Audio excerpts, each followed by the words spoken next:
Chers amis, ce soir en ce lundi de Pâques, non, je ne vais pas poursuivre sur la lancée. Nous avons dit et vécu ce que nous devions vivre pour ces fêtes de Pâques. Et c'est vrai que c'était en ce qui me concerne tellement puissant. Et pour un certain nombre d'entre vous, j'ai eu tous vos retours.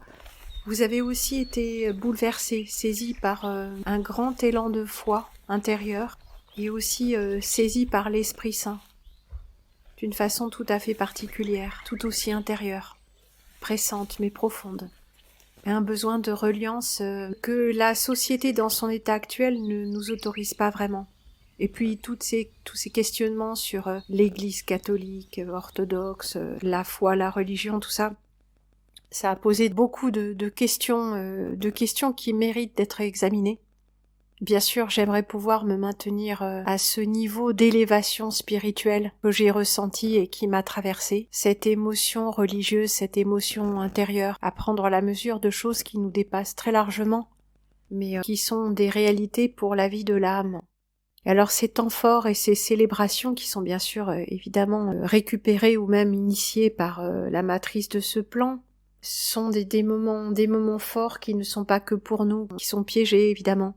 Mais comme toute chose dans ce plan, et parfois nous devons nous servir, enfin souvent même, pratiquement toujours, nous devons nous servir de ce qui nous est proposé, ce qui nous est offert ou ce qui nous est imposé pour nous élever au-dessus. Chaque mensonge contient une vérité. C'est aussi l'enseignement. Et bien que j'aimerais pouvoir me maintenir là-dedans, et regarder indéfiniment avec cette nostalgie d'une véritable lumière perdue, la messe du jeudi saint et du vendredi saint, je sais que je ne peux pas me maintenir indéfiniment là-dedans. Et je vais les regarder à travers un écran parce qu'il n'y a eu aucun moyen pour moi d'assister à tout ceci en vrai. Pas plus que dimanche prochain, je ne pourrais me transporter jusqu'à une église ou une cathédrale et tant pis. La plupart des lieux de culte ne recueilleraient pas non plus mes suffrages.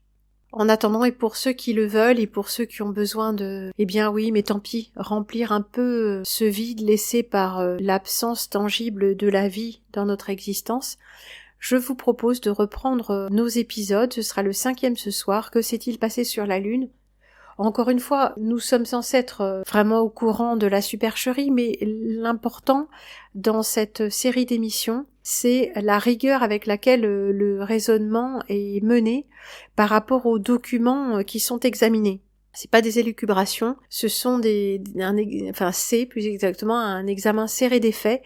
Serrer les fesses, serrer les faits, les amis, qui peut nous inspirer lorsque nous allons chercher des vérités qui n'ont pas encore été des vérités mensonges qui n'ont pas encore été établies ou démontées par d'autres que nous, parce qu'il va en arriver constamment,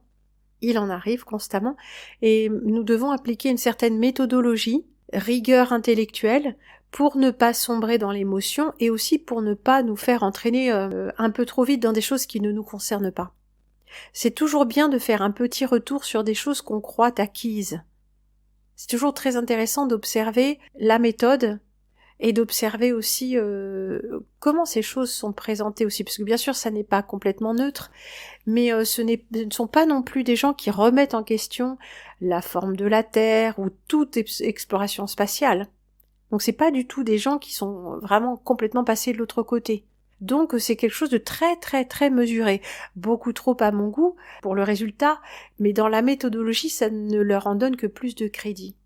Donc pour ceux qui ont envie d'un petit moment à la fois de détente et de raisonnement logique par rapport aux faits et d'examen des faits, nous pouvons nous retrouver ce soir sur la chaîne Les Archives. Je signale également, ce sera 21h, et je signale également que j'ai pu faire un petit direct en 2 parties aujourd'hui, lundi de Pâques. Comme toujours, c'est parti autour des différentes propositions des personnes présentes que j'ai lues et sur lesquelles je suis un petit peu partie en roue libre. Je comptais vous dire quelques petites choses par rapport, je pensais que ce serait au départ plus un bulletin.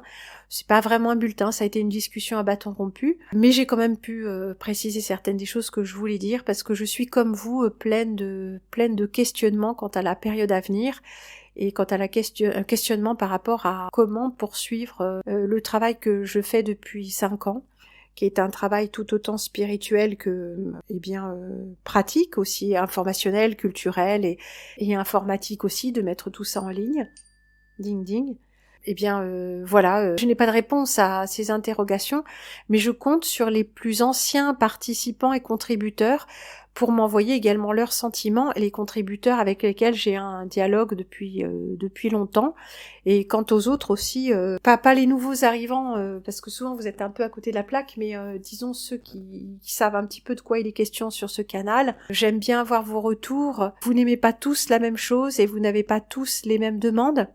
Par rapport à ce que je vous ai proposé, hein, pas des choses que je n'aurais jamais faites auparavant, mais je ne suis pas en train de chercher des idées pour me renouveler, pour vous stimuler, mais plutôt un positionnement que nous devons faire ensemble, pour que ça continue à avoir du sens pour nous tous.